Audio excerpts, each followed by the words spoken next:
Today, President Obama shared a piece of advice that he gave the president-elect. Campaigning is different from governing. And Mr. Obama added, I think he recognizes that. That was apparent in Mr. Trump's first post-election interview with Leslie Stahl for 60 Minutes as he began to roll back some of the promises that got him elected. Here's Jim Axelrod.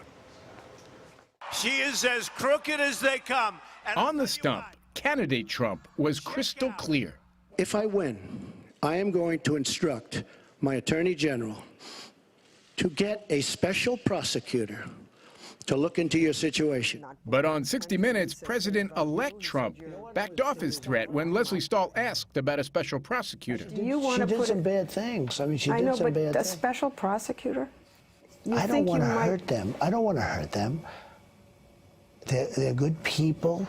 Real change begins with immediately repealing and replacing Obamacare. It's a disaster. His stance on Obamacare also seemed to soften. Are you going to make sure that people with preconditions are still covered? Yes, because it happens to be one of the strongest assets. You're going to keep that? Also, with the children living with their parents for an extended period, we're going to You're going to keep very that? much try and keep that. When Mexico sends its people, they're not sending their best. The Trump on the trail also sounded different on immigration, promising to deport up to 12 million undocumented immigrants. They're bringing drugs, they're bringing crime, they're rapists, and some, I assume, are good people. The president-elect is now promising to deport 2 to 3 million who are criminals.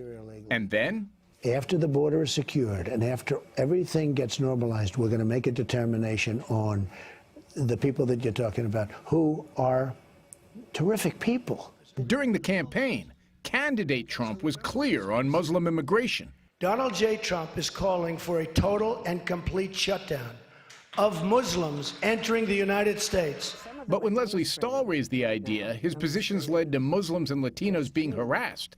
President-elect Trump seemed surprised. They're harassing Latinos, Muslims. I am so saddened to hear that, and I say stop it if it helps. I will say this, and I'll say it right to the camera, stop it. Mr. Trump also said on 60 Minutes, if the Supreme Court overturned the Roe v. Wade ruling, the legality of abortion would be a question for the states. But on same-sex marriage, he said since the Supreme Court had already ruled, the issue in his mind, Scott, was closed.